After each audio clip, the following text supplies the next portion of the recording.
Vladimir Putin es actualmente considerado la persona más poderosa del mundo. Ha estado gobernando Rusia durante los últimos 23 años. Bajo su liderazgo, Rusia posee la mayoría de las armas nucleares a nivel mundial y en la actualidad ha sacudido al mundo entero. Desde que asumió la presidencia, Putin ha lanzado ataques contra 3 países: Ucrania, Georgia y Transnistria. Se dice que Putin tiene como objetivo reunificar la Unión Soviética. La magnitud de su poder se puede medir por el hecho de que, a pesar de que más de la mitad de las superpotencias están del mismo lado, Rusia atacó a Ucrania y, incluso con sanciones extensas, ningún país europeo ha confrontado directamente a Rusia. Rusia ha cortado el suministro de gas a toda Europa, causando graves crisis en las economías de Alemania, Francia y el Reino Unido. En este momento, literalmente, toda Europa se tambalea por el impacto de Rusia. Sin embargo, el presidente más poderoso del mundo, hace apenas 31 años, era simplemente un espía en la agencia secreta KGB de Rusia. Entonces, ¿cómo pasó este espía a convertirse en el presidente más poderoso del mundo? ¿Y por qué los medios occidentales se oponen tanto a Putin? Descubrámoslo en este video.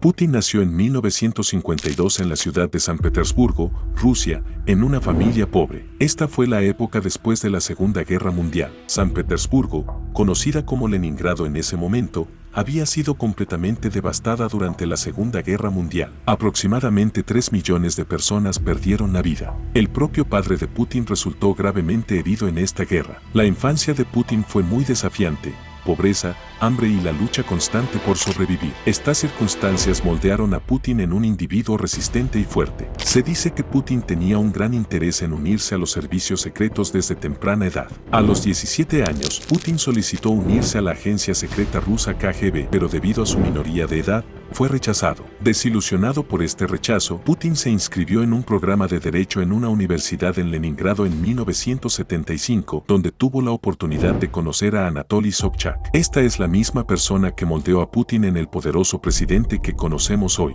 Después de graduarse de la universidad, en 1975, Putin se unió al KGB y fue enviado a la escuela de entrenamiento de Okta para recibir formación.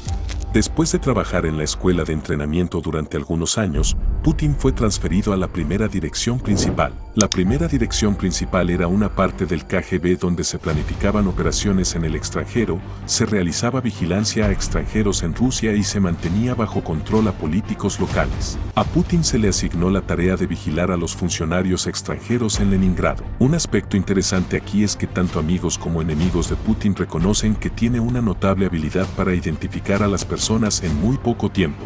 Significa que posee una fuerte capacidad para leer a cualquiera. Puede observar durante un corto periodo y comprender rápidamente las verdaderas intenciones de la persona frente a él. Se dice que desarrolló esta habilidad mientras trabajaba en la primera dirección. En pocos años, el nombre de Putin se hizo prominente entre los principales espías de la Unión Soviética. Fue destinado a la primera línea en Alemania Oriental, donde se convirtió en parte de la guerra de inteligencia entre la Unión Soviética y Estados Unidos por primera vez. Putin permaneció allí desde 1985 hasta 1990, pero durante este periodo, la situación en la Unión Soviética se deterioró y, finalmente, en 1991, la Unión Soviética colapsó. Durante todos estos años, el resentimiento de Putin contra el mundo occidental se intensificó. En 1991, Putin fue transferido de regreso a Leningrado. Al regresar a Leningrado, Putin tuvo la oportunidad de reunirse nuevamente con su profesor, Anatoly Sobchak. Aquí se estaba forjando una relación que haría a Putin muy poderoso.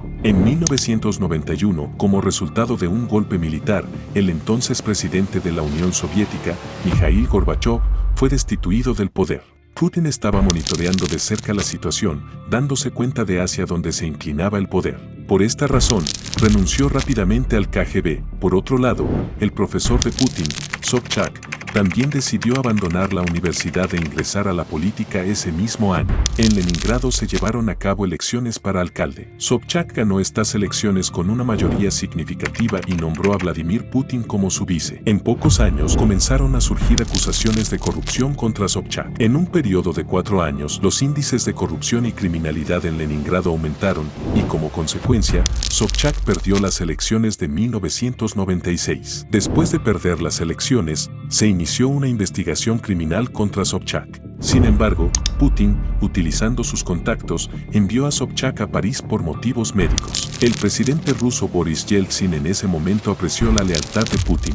Necesitaba a alguien leal y poderoso que pudiera apoyar su popularidad en declive. En 1997, Bolton invitó a Putin a Moscú y, en un plazo de 2 años, Putin fue nombrado primer ministro de Rusia. Bolton confiaba enormemente en Putin y albergaba el fuerte deseo de que, después de él, Putin debería convertirse en el presidente de Rusia. Sin embargo, en ese momento, un desafío significativo era que Putin no era conocido políticamente por muchos. En septiembre de 1999, se produjeron explosiones de bombas en las ciudades rusas de Winsk, Moscú y Volgodonsk, lo que resultó en la muerte de más de 300 personas. Los combatientes chechenos reclamaron la responsabilidad de estos ataques. Rusia quedó sacudida hasta sus cimientos, y nadie podía entender quién sería el próximo objetivo. En respuesta, Putin decidió tomar represalias contra los combatientes chechenos. Hizo un anuncio público en televisión, declarando que eliminarían sistemáticamente a aquellos involucrados en los ataques. Toda la población se unió detrás de Putin. Su índice de aprobación se disparó del 2% al 45%. Muchos críticos argumentan que todo esto fue un drama preparado por Putin para obtener apoyo público, facilitándole así convertirse en presidente en el futuro. El ejército ruso fue movilizado y se lanzó un poderoso asalto contra Chechenia. La ciudad de Grozny sufrió intensos bombardeos, lo que resultó en la muerte de casi 80.000 personas. Toda la ciudad quedó reducida a ruinas y, en tan solo un año, Chechenia quedó bajo el control de Rusia. Como resultado de esta maniobra militar, Putin ganó las elecciones presidenciales muy disputadas en diciembre de 1999. Sin embargo, los oponentes de Putin sostienen que las explosiones de bombas fueron orquestadas por el gobierno de Putin para llevar a cabo esta operación militar y asegurar la victoria en las elecciones. Los críticos tienen algunas pruebas, como el descubrimiento de explosivos en el sótano de un edificio de apartamentos en la ciudad rusa de Ryazan el 22 de septiembre. Cuando la policía examinó las bombas, se reveló que se usaron los mismos explosivos que los empleados por el ejército ruso. El gobierno de Putin rechazó todas estas acusaciones, pero junto con eso, ocurrió algo aterrador. Todos los periodistas o investigadores que trabajaban en estas explosiones de bombas fueron sistemáticamente asesinados uno por uno. Un ejemplo destacado es Alexander Litvinenko, un oficial de la agencia secreta rusa KGB, que afirmó públicamente que en estas explosiones de bombas no fueron los combatientes chechenos, sino el propio Putin quien estuvo involucrado. Alexander fue asesinado en su apartamento de Londres solo unos días después. De todos modos, en mayo de 2000, Putin asumió la presidencia de Rusia. Durante el primer mandato de Putin, la economía rusa experimentó una tasa de crecimiento promedio del 7% y una razón significativa para esto fueron las reformas económicas. Además, hubo un aumento 5 veces en los precios del petróleo y el gas, lo que generó miles de millones de dólares para Rusia. En marzo de 2004, Putin fue reelegido como presidente, asegurando el 71% de los votos. Luego llegó el año 2008. Según la constitución rusa,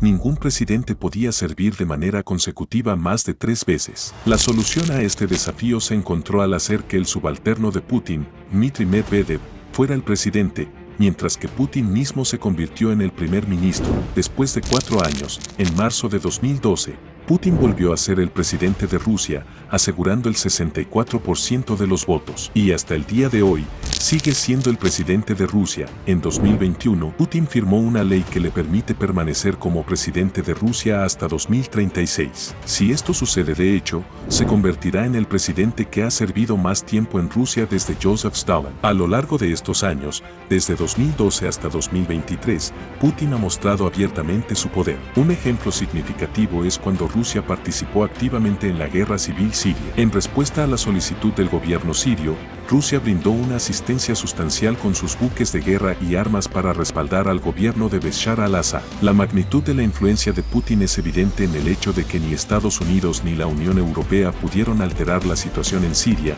ya que Putin desempeñó un papel importante, incluso ayudando a aplastar a ISIS mientras respaldaba al gobierno sirio. Luego, en 2014, Crimea y Sebastopol, territorios ucranianos, fueron anexados nuevamente a Rusia. De manera similar, el 22 de diciembre de 2020, Putin firmó un proyecto de ley según el cual a todos los expresidentes de Rusia no se les puede juzgar en ningún tribunal. Se les ha otorgado inmunidad de por vida a todos los expresidentes. Durante su mandato, Los presidentes tienen la libertad de hacer lo que quieran y después de dejar la presidencia, nadie puede tocarlos. En febrero de 2022, Putin ordenó al ejército ruso lanzar un ataque contra Ucrania. Las razones para el ataque a Ucrania se han discutido en varios videos anteriores, pero las consecuencias de esta guerra están repercutiendo a nivel mundial. Actualmente, Europa está enfrentando una grave crisis debido a la escasez de gas y petróleo. Las economías globales se están colapsando. Hay un cambio en el enfoque de poder, y Arabia Saudita, considerada tradicionalmente amiga de América durante siglos, está fortaleciendo sus lazos con China y Rusia. También hemos creado un video sobre este tema. Muchas personas creen que un individuo está detrás de todos estos cambios y caos, y esa persona es Vladimir Putin. Putin tiene como objetivo restaurar a Rusia a su posición anterior a la década de 1990, reviviendo esencialmente la Rusia unida y la Unión Soviética unida. Después de la Segunda Guerra Mundial, lo que sucedió en Rusia es percibido por ellos como culpa del Occidente y América, y por esta razón, quieren tomar represalias contra ellos a cualquier costo. Los medios de comunicación occidentales son conscientes de los sentimientos antioccidentales de Putin y por eso participan activamente en una extensa propaganda contra Putin y Rusia. Sin embargo, Putin no se ve afectado por ninguna propaganda y continúa avanzando hacia el logro de sus objetivos. Actualmente, al observar el progreso de Putin, parece que está en camino de convertirse en el dictador más poderoso en la historia de Rusia, alguien que no solo está cambiando la cara de Rusia sino también remodelando el mundo entero. Comparte tus pensamientos sobre Putin y sus políticas en los comentarios a continuación. Si te gustó este video, asegúrate de darle me gusta y suscribirte al canal. Nos vemos en el próximo video.